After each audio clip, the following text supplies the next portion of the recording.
What's up, guys? TwoTenEast here. I just want to apologize to everyone in advance. I came down with a pretty nasty cold a couple days ago, which I'm still not completely over. So as a result, I'm probably going to sound kind of weird, nasally, stuffed up. So please bear with me. Sorry about that. Okay, let's dive right into another weekend of insanity. Okay, so we start out with Seon paying Haeryeon a visit, and she confronts him about popping up and talking with Ram. Haeryeon seems really down and depressed, and I wish I could just put my finger on why I can't seem to make myself feel sorry for him. Yeah, it's just escaping me right now. I'll just have to get back to you on that. So then we're checking in with Pyoung, and she sits down and has a talk with one of her big bosses, I guess. And he tells her, hey, you did a great job with your radio show, but you've been doing it for 3 seasons now, so maybe you should start something new. And 3 seasons, huh?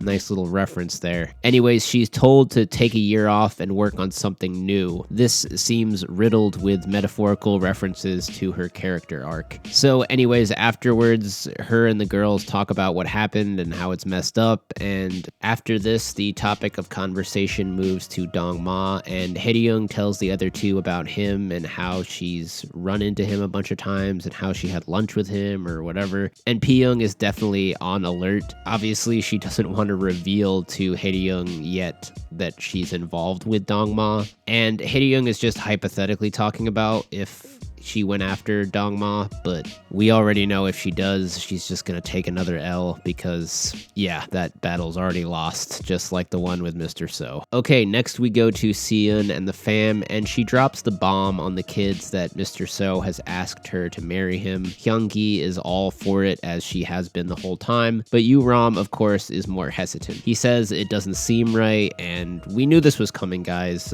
Poor Ram. I feel bad for him here because it must be hard to really say goodbye to his old life with his family as he knew it. And I know I say that every time he comes up in the show, but I can't help it. Hyungi is kind of harsh on him here, but it's tough love, I get it. She asks him to consider Seon's feelings, but it's just gotta be tough for you, Ram. Okay, then we see Mr. So picking out a ring real quick. So for those of you who haven't been to the live streams or maybe missed some comments saying this, one of the prevailing theories about Mr. So right now is that he's got some kind of illness and doesn't have long to live. This would explain his sudden urgency to court and marry Seon because he doesn't have much time left. He wants to fulfill his childhood romance before it's too late. This is just a theory, mind you, but just wanted to make sure we're all on the same page before moving forward. Back to Seon, and she explains how she feels about Mr. So and that he wants to take them all to dinner soon, and Hyungi is psyched, but again, Ram is not feeling it. Okay, so then we get a scene with Pyoung and Ji-ah, and at first they're not really talking about much of anything, but then Pyoung transitions into a more serious tone. She starts out by saying that people have changes of heart, it happens, and then she says that's what happened with me and your dad. I don't feel the same way about him anymore, and Ji-ah is like, what the fuck? And I guess this is Pyoung's plan. Rather than tell Ji-ah straight up that Yushin cheated directly, she just kind of spins the story a bit and says, hey, he made some mistakes, they upset me, and now I've had a change of heart and I don't feel the same, and I don't feel like I can be with him anymore. So of course Ji-ah asks, well, what did he do? And Pyoung doesn't really specify, which I think was a good move for now at least. So she asks Ji-ah, how do you feel about this? And Ji-ah is obviously upset, but she's handling it really well so far. She asks Pyoung, well, why didn't you cut him some slack if he just made a couple mistakes? And again, Pyoung keeps it vague. She continues to tell Ji-ah about how they are separate now and how they might find new people and start new relationships, and she finally does confirm that yes, they are divorced, and Ji-ah is hit pretty hard by this, as you might imagine. That being said, I gotta give props to both mother and daughter here. I think Ji-ah is handling this, at least in this moment, she's handling it really well. We already knew this, but she's very mature for her age, and I also think on the other side, Pyoung did a solid job telling her, saying, hey, this happens in life, it might happen to you, too, and you're gonna have to make your own decision then, just like I did here. And Ji-ah is obviously crushed by all of this news. Her and Yu-ram are both getting hit with big truth bombs this episode, and this is honestly the kind of stuff that made this show good in the first season. Getting a realistic look at the effects of affairs and divorces on not just those directly involved, but also their families, specifically how it affects the children involved. Anyways, again, props to this scene and how Pi-young talks to Ji-ah like an adult, treating her like an equal and not patronizing her. Well done. So Pi-young is really going all out here. She even starts singing for Ji-ah, which I guess is okay, sure. And poor Ji-ah, she's doing her best to keep it together and be mature and stay calm, but you can tell it's really hitting her hard. Also, props to the actress who plays Ji-ah. She did a great job in this scene, and I'm glad that she got her time to shine. Okay, then we get this scene with New Shin and Ami in the club, and Ami is at maximum cringe capacity, dancing around, and New Shin is just standing there and just not feeling it. And then he gets a call and just walks out, leaving her there. Anyways, the phone call New Shin gets turns out to be Ji-ah, and she's calling to check up on her dad, and I'm all for Ji-ah's screen time increase in this episode. It's great. So he just tells her, I'm out with some friends and I'm fine, and she's like, oh, okay, and says goodbye, and you can tell that she just wanted to hear his voice. Anyways, right as Nushin is hanging up, here comes Ami, and Yushin explains that it was Ji-ah that called and that he wants to get home, and Ami has the nerve to be like, but I didn't want to go home yet, I'm still dancing. Did you not hear your boyfriend's daughter called him?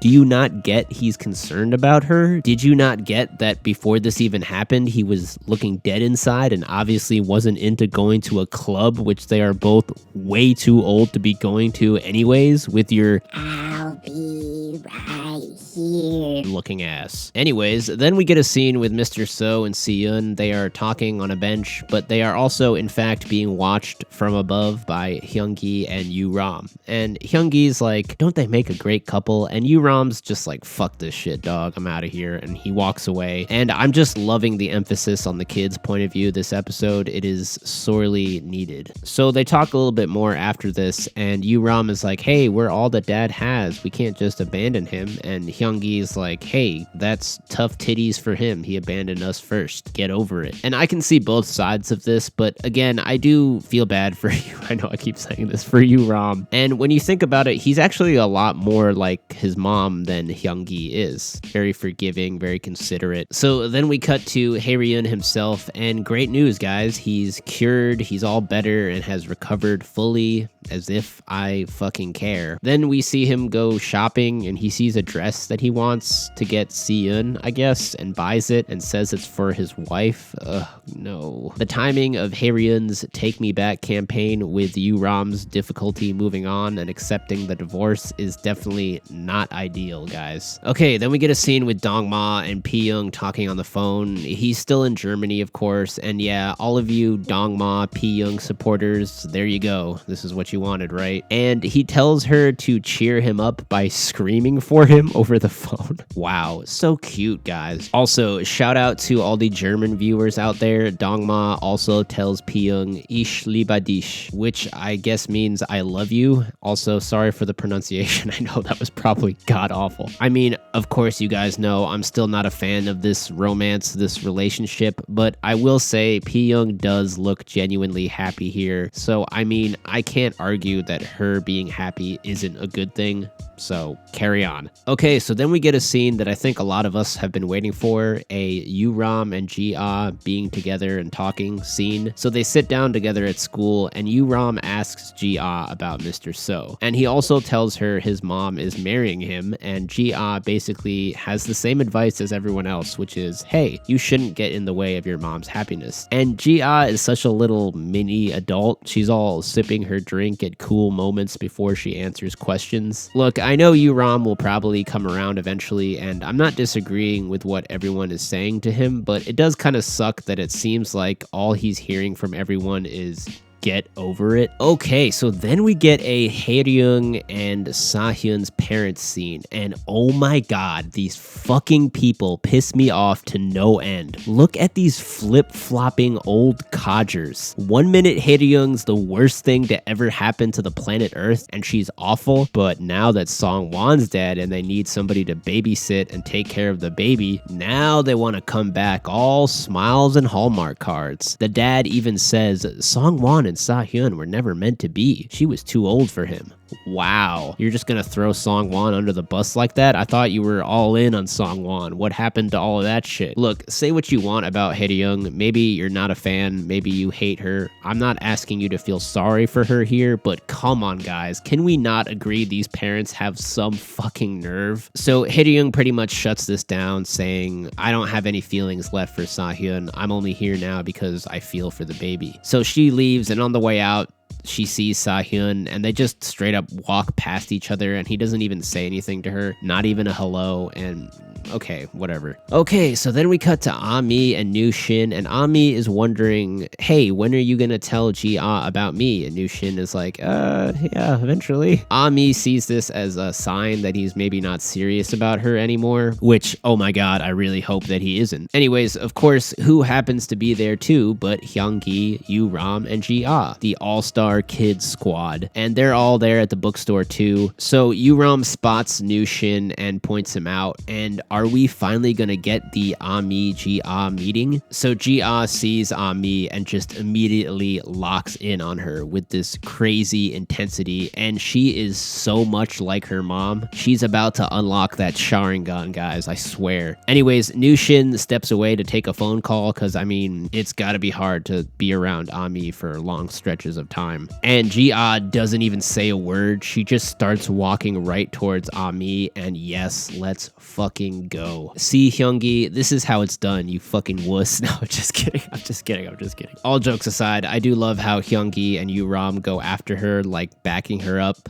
Love it. So Ji-ah goes and just stands next to Ami without saying anything, and Ami looks over and sees her, and she puts the book she was looking at back down on another book, and Ji-ah reaches out and puts it back where it belongs. Great subtle symbolism there. Ji-ah is just asserting dominance. She's an alpha, guys, and we already knew this. Okay, so then Ji-ah, calm as fuck, is like, where's my dad? And Ami is like, oh, he got a call. I think it's urgent. He's gonna be away for a bit. And Ji-ah turns to Hyung-gi and Yu-ram and is like, it's okay, guys. I got this. You can fall back. And so they step away, and Ji-ah's looking so badass. She's like, now it's just the two of us. So they sit down, and Ji-ah's like, bitch, go get me an orangeade. And Ami's like, okay. So meanwhile, Dong-mi is back. She arrives home, and she's got gifts, and she even got a gift for the maid lady. Okay, great. What a gal. Okay, back to Ji-ah and Ami. So Ji-ah proceeds to just grill Ami, and she's smart as fuck. She figures out the timeline in no time and gets the full picture on the relationship and how everything happened. And Ami, I don't know why she tries this shit, but she tries to say, hey, me and your mom are actually homies. Like, we're cool. And Ji-ah's like, what the fuck? So Ji-ah asks Ami if she loves her dad, and are they getting married? And Ami's like, yes, it's true. She also asks Ami about her own life and her background. So anyways, then Ji-ah takes a sip of orangeade as Ami says, her name is Ami, my first name is me, or some shit like that. And Ji-ah is just like, yeah, I don't really give a shit about your fucking stupid name. This is what I wanted to see. I mean, jokes aside, yes, I am glad that Ji-ah is so mature and poised here, but she definitely knows when to pick her spots to be savage. And Ami just keeps talking out of her ass, saying, I've always wanted a little sister. And Ji-ah, of course, is right on top of that, and she's like, are you serious? So Ji-ah also asks Ami if she lives at her house with her dad, and Ami's like, yeah. And Ji-ah's like, are you fucking kidding me, dude? And Yu-ram and Hyung-gi are just there like, oh man, Ji-ah about to go off. Shit is crazy, man. And now she gets up, tells Ami, tell my dad I hope he has a good life, and storms off. And I can understand it. She feels betrayed by him, somebody that she looked up to and idolized. Also, what a great performance by the young actress who plays Ji-ah. hats off. So Ami's there just like, oh, that didn't go well. But it's like, did you really think Ji-ah was gonna want to be your little sister and you'd be all one big happy family? Okay, so then we move to another sit down with the three ex-wives, and Hae-ryung is still salty, and they are discussing Siyun's wedding and the ring and the plans. So Hae-ryung also tells them about Song-won dying, and the other two are like, oh, that's fucked up. And Hae-ryung just basically doesn't hold back and says, well, she paid for her sins, that's what she gets. And that's Hae-ryung for you, ruthless as ever. So she also tells the girls about Sa-hyun's parents wanting her to get back with Sa-hyun, and Pee-young actually says the same thing as the parents, like, hey, you can trust him now. But Hae-ryung just straight up tells them, it ain't happening, I'm not doing it, it's over. And Siyun is like, oh, it must be hard for the parents. And Hae-ryung's like, yeah, well, they took care of the pregnant mistress before, so they should be well equipped to handle taking care of this baby too. And Hae-ryung is just having none of it. So then Hae-ryung gets up, goes to the bathroom, and Pee-young and Siyun basically kind of just talk shit about her, saying she's being too harsh and that she's only thinking of herself. And if you're not a fan of Hae-ryung, you're probably thinking, right on. And if you are, well, I mean, she's definitely being harsh here. I don't think that's debatable. So meanwhile, Hae-ryung does some game planning in the mirror in the bathroom, which is a nice bit of symbolism with Hae-ryung, a nice motif that's been going on where she does all of her thinking and her life planning while staring at the mirror, and it shows how she's always focused on herself whenever she makes decisions. And she's thinking how, oh god, yep, she's gonna go after Dongma, and here we go again. I really am not looking forward to having to sit through another stupid So Brothers sweepstakes arc. Oh god. So we also get a confirmation here that she in fact hates Siyun's guts. Wow. This I am not gonna defend Hae-ryung on. Jesus, now that is a little harsh. Let's all be friends and try to move on here, Hae-ryung. I didn't think that was cool, to be sure. Okay, meanwhile, Ami stops by and helps Sa-hyun's parents decorating their Christmas tree. Now, correct me if I'm wrong, but in the final wedding scene in season 2, Ami was with Sa-hyun. Is that where this is headed? Ami becomes a mom to the baby and Sa-hyun and her get together. It does seem like a perfect match. Ami is so desperate to be part of some big family, and Sa-hyun's parents are so desperate for a missing piece to theirs. Okay, then we get to Siyun and the kids, and Hae-ryun is at the door, and yeah, I guess this is gonna be the start of his campaign to get back with Siyun. Here we go, guys. Lots of big sit-downs this episode, and I'm ready for another one before it's over. Let's do this. So Hae-ryun basically just makes his case, and all he really says is, I'm sorry. No, but I'm really sorry, so take me back. He also invites himself on their ski trip. Wow. And I don't think this was right of him to do,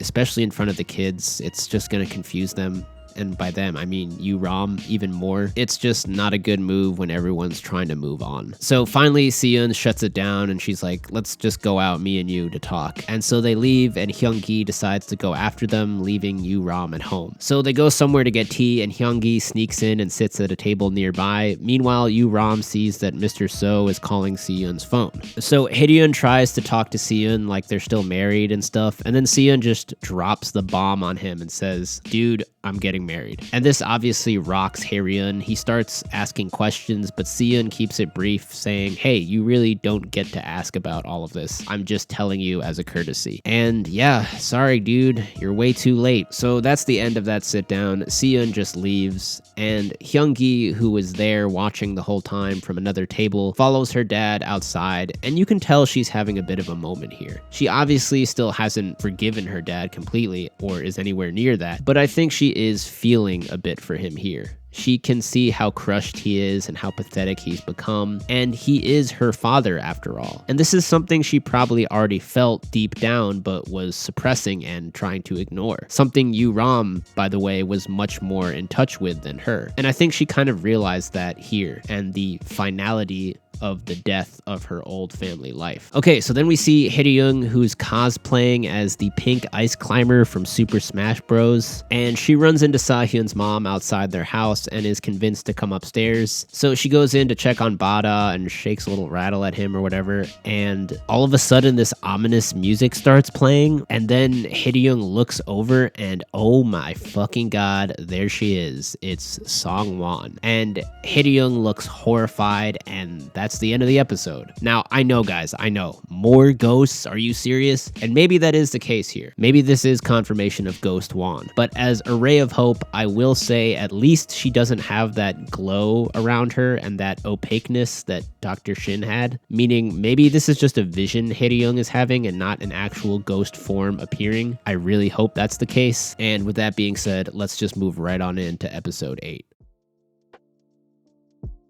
Okay, so we are right back to Ghost Juan and Hae-ryung doesn't want that Ghost Juan smoke, apparently, and she is out of there so fast. She just dips. Now, again, like I said, I'm not seeing the glow, I'm not seeing the transparentness, so maybe it's not a real ghost. But we do see that the Ghost Juan thing appears when Hae-ryung is gone, so that does kind of kill my it was just a Hae-ryung vision thing, so it's not looking good. It's looking like it's definitely a ghost, guys. Okay, so then we cut to Dong-mi, who is not only back, but better than ever, I guess. She is all smiles, and she's all happy, and she bought gifts for everyone, and is all nice to Pi-young, and looks like she had a great time. Maybe she got laid in Singapore. She got that good. But yeah, she's super upbeat and cheerful. And I don't know, what is with this new Dong-mi, guys? Is this all an act? Is she just suddenly a totally different person? We know that New Shin looks high all the time with his bloodshot eyes. Maybe she found his stash? I don't know, guys. So after this, Pi-young finally calls back Ami,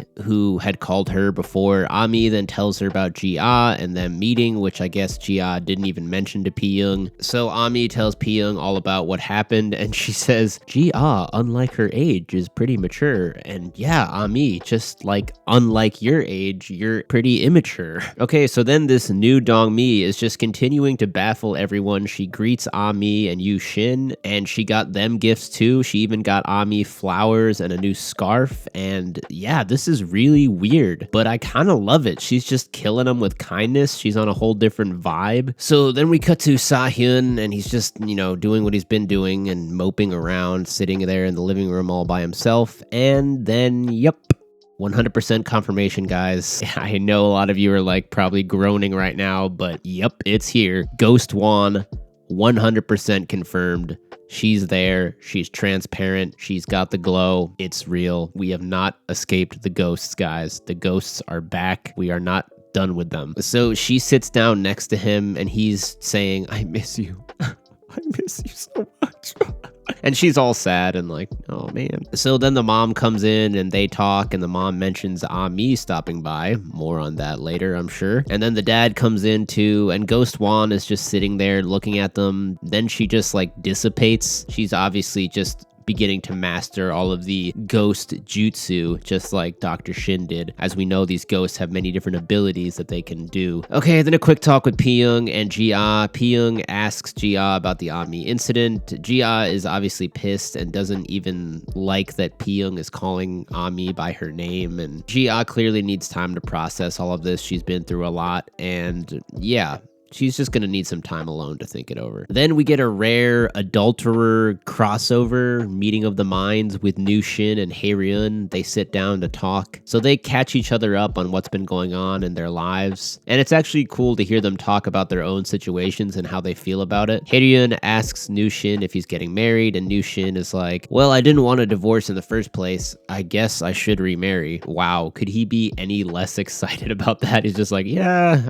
I guess. Hae-ryung, however, is, as we all know, the king of scumbags. This dude just always says the worst possible shit no matter who he's around. Not only does he say that he's worried Si-yoon has gotten involved with a gigolo. Yes, he literally said a gigolo. He also says that she's a very naive woman. So I guess is the reasoning behind why she might be with a gigolo. And he also asks New Shin to do some snooping and find out who Si-yoon is marrying. Like, what a fucking lowlife. Okay, so then we cut to Mr. So, and he's on the phone talking with Si-yoon about wedding guests, and then all of a sudden some old dude walks into Mr. So's place, and I do believe this is the big reveal of Papa So, guys. And Mr. So sees him and tells Si-yoon like, hey baby, I gotta call you back right quick, I gotta handle this shit. So they sit down and talk, and it's pretty much what we expected. Papa So questions Mr. So about Seon and the wedding and kind of scolds him and talks shit and lectures him. And Mr. So really doesn't want to hear it. And Mr. So finally starts telling him the details about how they are the same age, him and Seon, and about the 2 kids, and she's a divorcee. And the dad's like, "Oh, this is preposterous. This is outrageous." And it's kind of like the stereotypical evil mom or dad character in K-dramas, the non-approving shtick. Mr. So's like, "I don't care. I'm gonna marry her. I don't care what you say. So kick rocks, dad." Honestly, I was a little disappointed in the acting for Papa So. The dude was fine, like he was cool, but he wasn't really intimidating at all and barely had any presence. I don't know, maybe that was just me, but he more so just seemed kind of unhappy and sad than evil. And maybe that's where the show is going with his character, but yeah, anyways, Papa So is like, "Oh, I'm speechless," and then he leaves. All right, cool. Later, Pops. So then we quickly see Dongma has arrived back in Korea. Great. So then it's off to a family ski trip with Seon, the kids, and Mr. So. Everyone seems in good spirits. Even Yu Ram looks like he's doing okay. Then we check in with P Young and Ji-ah, and they're eating. And Ji-ah finally kind of breaks down. And go ahead, Ji-ah, let it all out. Look, I was super impressed with how mature she was last episode, no doubt. But I'm just as proud of her for letting it out and having a good cry. This is so much that she has to deal with, and this, yeah, it just needed to happen. And Pyung tries to comfort her and gives her a tissue from this like leather tissue box or what? I don't know what the fuck that is. Is that like a Gucci tissue box? God damn, these guys are rich. Okay, sorry. So Pyung gives another pep talk to Jia, and they kind of bond and they say, "Hey, all I need is you, and all I need is you. Yay." And that was great to see. So they talk more, and Pyung lectures Jia more about don't be filled with hate and don't go by an eye for an eye mentality. Don't hold a grudge. It's good to be understanding, blah, blah, blah. Okay, sure. So then we get to what I think a bunch of us out here have been waiting for a while.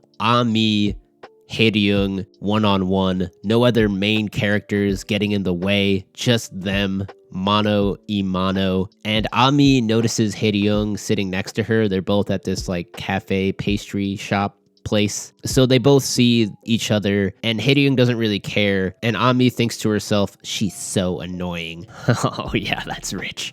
Woo, that's rich. So then Ami takes out her phone and very noticeably starts taking pictures pointed in Hae-ryung's direction. Hae-ryung notices this, that she's taking photos, and walks over and confronts Ami about it because she thinks Ami is taking pictures of her. So they talk smack real quick, do some trash talking, and it's literally so hard for me to look at Ami's face without wanting to see her get hit by a bus. So anyways, of course Ami was setting a trap for Hae-ryung here just to mess with her. Hae-ryung steals Ami's phone and demands to see if she took pictures of her, and of course there wasn't any pictures of her. Ami was just trolling her, and she was actually just taking pictures of her own food. And yeah, I got to admit, Ami takes round one here for sure. But you know, we'll be seeing you, Ami. We'll run that back real quick next episode, next week. We'll be back. So if all this wasn't enough, after it is revealed that Hae-ryung bought Ami a cake as a way to say sorry because Ami was demanding a better apology. So Ami gives Ga-bin the cake and tells her about it, and she's like, haha, Hae-ryung bought it for me.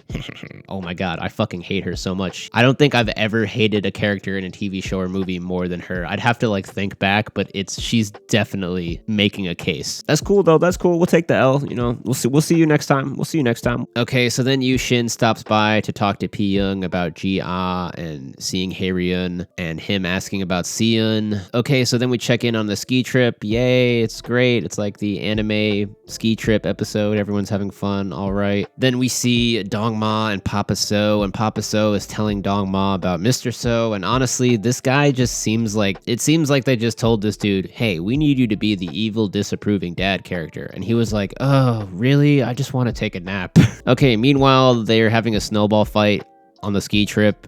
I know I just brushed over this before, but I just want to say that I'm glad they're all having fun and that whole family is happy and having a good time. It is good to see. Okay, so then Pyung is wondering why my boo bae hasn't called or texted. And then right when she's wondering about that, she gets a text from his assistant, and the assistant says, hey, I left a Christmas present for you at your door that Dongma ordered for you. And she goes, and yeah, there's Dongma in a Santa costume at her door. This I can get behind, guys. I'll extend an olive branch to you Dongma P-young supporters. In this context, I think the costume is cool. I thought it was a smooth move. It was cute. Okay, I can support this. This was romantic. I'll give credit where credit is due. This was cool. I mean, at this point, I'm feeling like when your friend goes out with someone that you don't really mess with and you don't like, but you're trying to be happy for your friend and you support it just for their sake. That's kind of where I'm at right now. Like, okay, if P-young's happy, fuck it, whatever. And the guy brought a whole bag of Christmas presents, like a Santa bag, and okay, I see you, Dongma. And Jia comes and sees the gifts, and P-young tells her a friend brought them. And she's clearly not ready to reveal her relationship with Dongma to Jia, and that's fine. She can do it on her own time. So then we get a quick scene where Jia tells P-young that Dong Mi invited her to come with them to somewhere, I don't know, go on a trip. And Jia says that she's gonna go. She's gonna try to do her best to be understanding and accept this new reality, this new family dynamic. And she just continues to be super mature about it. All right, so then we cut to Dong Mi telling Ami about this trip and how Jia is coming and how she set it all up, and Ami's like, really? That's awesome, yay! And afterwards, Ami is still thinking what I think we're all thinking and wondering, which is, what is up with Dong Mi? She's like a totally different person. I'm sure we'll find out eventually, but for now, we are still in the dark. So then we get more P-young talking with Jia stuff, and she preps her for the trip and says, hey, don't be mean to Ami. I don't hate her. You should try to get along with her. You're gonna face hardships when you grow up, yada, yada, yada. Okay, Ami is great. She's a real gem. She's a peach. What a great person. Okay, we get it. Nice. So then they leave and they're off, and Jia goes with Nushin, Dongmi, and Ami, and they're all just one big happy family. And they go, and P-young's like, see you guys, bye. And she's not sad because she's too busy thinking about a hot date with Dongma. All right, so quick scene with Sa-hyun. He buys some Twisted Donuts. Shout out to all my guys from Instagram and Discord. We know about the Twisted Donuts, guys. Shout out Twisted Donuts. And later on, Sa-hyun and the parents eat the Twisted Donuts together, and guess who shows up? Ghost Wan, and she's eating Twisted Donuts too, so we can see that she's continuing to develop her ghost jutsu and can now eat corporeal food stuff, just like Dr. Shin mastered that technique as well. I'm just surprised she was able to master that technique at such a young age. All right, then it's date night for Dongma and P-young. He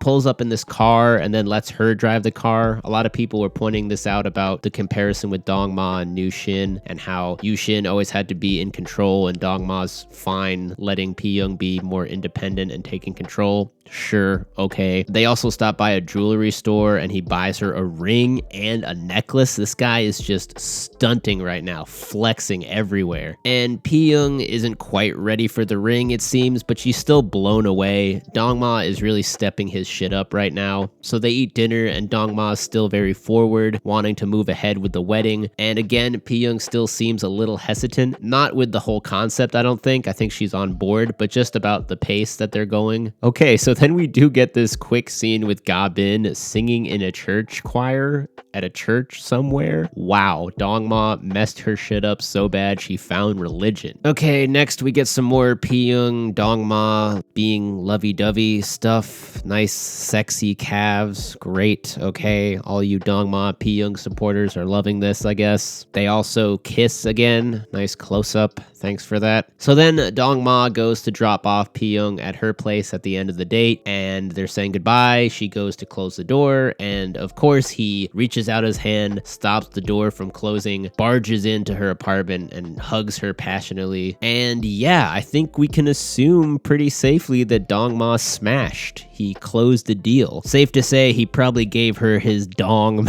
ma.